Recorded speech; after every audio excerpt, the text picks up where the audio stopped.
আমি আজকে একটা ইম্পর্টেন্ট টপিক নিয়ে আলোচনা করব, ভ্যারিকোসিল। আসসালামু আলাইকুম রহমতুল্লাহ। আমি doctor Mohammad Abid Hossain, professor of urology. পুরুষদের এই ভ্যারিকোসিল হয়। ভ্যারিকোসিল জিনিসটা কি? ভ্যারিকোসিল জিনিসটা হলো dilatation, elongation and tortuosity of the pampiniform plexus of testicular veins. এই টেস্টিকুলার ভেন্স যে আমাদের অন্ডকোষ থেকে যে রক্তটা যখন আসে আর্টারির মাধ্যমে যখন ফেরত যায়, তখন জালিকার মতো হয়ে সে ফেরত যায় এবং 16টা থেকে 8টা, 8টা থেকে 4টা, 4টা থেকে 2টা, তারপরে একটা হয়ে ডান দিকেরটা যে ওপেন করে directly in the vena cava, আর লেফট সাইডটা ওপেন করে রেনাল ভেনে এবং মূল সিস্টেমে রক্তটা ফেরত চলে যায়। এখানে কিছু বাল্ব আছে, এই বাল্বগুলো যদি নষ্ট হয়ে যায় অথবা জন্মগতভাবে অন্য কোনো ডিফেক্ট থাকে, তখন দেখা যায় যে রক্তের চাপটা অনেক এখানে বেড়ে যায়। বেড়ে গেলে তখন এই শিরাগুলো, এই পাম্পিনিফর্ম প্লেক্সাস, এগুলো ফুলে যায়, ডাইলেটেশন হয়, এগুলো ইলংগেশন হয় এবং টর্সিসিটি ডেভেলপ করে। যে ফিলিংসটা হয়, এসে বলেন যে টেস্টিস আমার অন্ডকোষের উপরে কেঁচোর মতো অথবা কৃমির মতো এরকম একটা জিনিস দলা হয়ে আছে, এবং যখন শুয়ে পড়ি তখন এটা ডিজেপার করে এটা দেখা যায় না। এইটা নিয়ে ওনারা আসেন বেশিরভাগ অংশ সময়। আর কিছু আসে অন্ডকোষ নিচের দিকে টানলে যেরকম হয় ওরকম করে টেনে ধরার মধ্যে ড্রাগিং সেন্সেশন হয়, এবং বিচিটা নিচের দিকে টানলে যেমন উপরের দিকে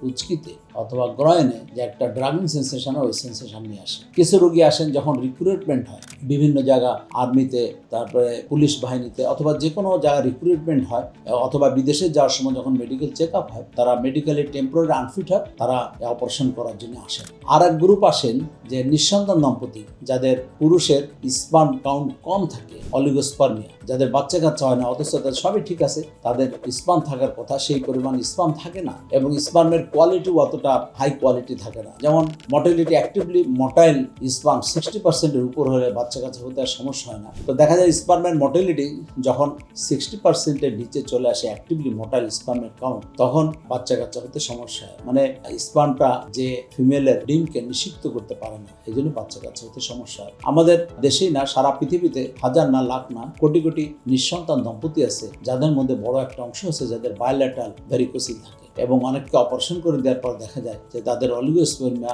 এই কাউন্ট একটু বেড়ে যায়, তখন নর্মোজোস্পার্মিয়া হয়, তখন তাদের ওয়াইফ প্রেগনেন্ট হয় এবং তাদের বাচ্চা কাচ্চা ঘরে আসে। এইগুলো সব প্রাইমারি ভ্যারিকোসিলের কথা। এখানে কিন্তু একটা ডেঞ্জারাস জিনিস আছে, যে সেকেন্ডারি ভ্যারিকোসিল। যেমন কিডনিতে টিউমার, এটা যখন কিডনি টিউমারটা যখন অ্যাডভান্স স্টেজ হয়, বিশেষ করে লেফট সাইডে, তখন এটা রেনাল ভেন হয়ে ইনভলভ হয় opening of the testicular vein. এই পর্যন্ত যখন এক্সটেনশন হয় তখন ওখানে ব্লক হয়। ব্লক হয়ে গেলে তখন লেফট সাইডে ভ্যারিকোসিল হয়, এবং এটা সেকেন্ডারি ভ্যারিকোসিল, এবং এটা definitely advance sign and symptom of renal tumour. এই জন্য ওই যে কেঁচো ঘুরতে যেমন সাপ একটা কথা আছে, এই প্রাইমারি ভ্যারিকোসিলের ক্ষেত্রেও যখনই ভ্যারিকোসিল আসে তখন একটা আল্ট্রাসোনোগ্রাম করে অবশ্যই দেখা উচিত যে ভিতরে কোনো স্পেস বা কোপেংলেশন অথবা এমন কোনো টিউমার আছে কিনা যে টিউমারে এই ভেনের ফ্লোকে অবস্ট্রাক্ট করেছে। যেভাবে হোক, যেমন প্রাইমারি ভ্যারিকোসিলে রোগী যখন শুয়ে পড়ে তখন এটা ডিজ্যাপিয়ার করে, আর সেকেন্ডারিতে ডিজ্যাপিয়ার ইউজুয়ালি করে না। সেকেন্ডারিতে শুয়ে পড়লেও এটা ভ্যারিকোসিল দেখা যায়। যেমন এটা ডায়াগনস্টিক টুল হলো যে Doppler study of testicular vessels, এটা করা হয়। এখানে অনেক সেন্টারে ব্যস্ততার কারণে প্রপারলি করা হয় না। যেমন ডেফিনেটলি এই টেস্টটা করার সময় একবার রুগীকে দাঁড়িয়ে করা উচিত, একবার শোয়ায় করা উচিত, আবার দাঁড়িয়ে দেখা উচিত ডপলার স্টাডি, তখন একজাক্ট পিকচারটা তখন আসে। যেমন ভ্যারিকোসিলে গ্রেড 1, গ্রেড 2, গ্রেড 3, গ্রেড 4 থাকে।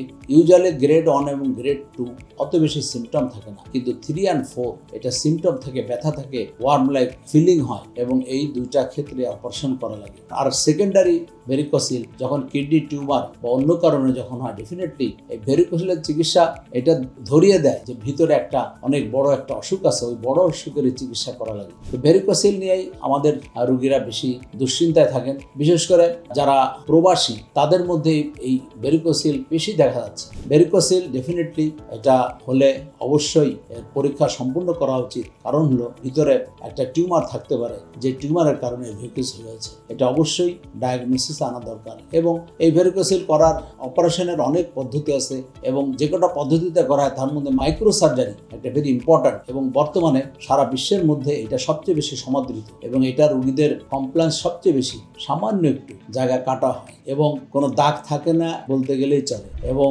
ম্যাগনিফাই করে ওই ভেনগুলো এবং আর্টারি আইডেন্টিফাই করা হয়, এবং ভেনগুলোকে লাইগেট করা হয়, এবং অত্যন্ত ভালো একটা রেজাল্ট আসে।